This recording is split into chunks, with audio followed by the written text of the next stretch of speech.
Please मेरे channel को subscribe कीजिए और बेल आइकॉन को दबाएं।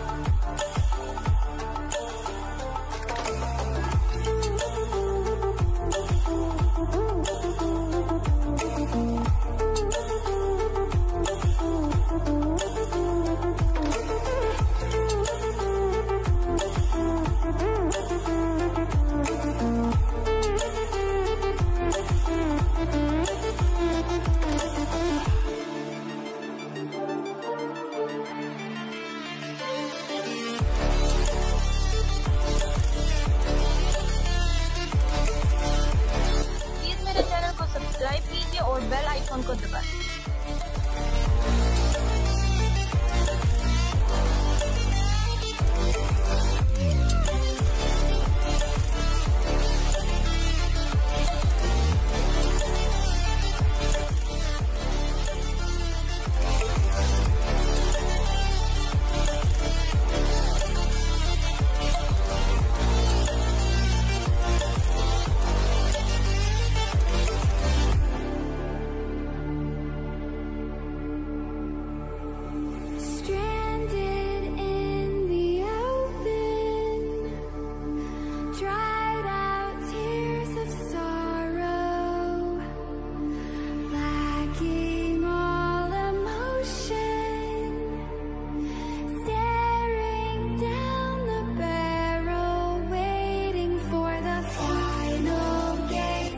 मेरे चैनल को सब्सक्राइब कीजिए और बेल आइकॉन को दबाएं।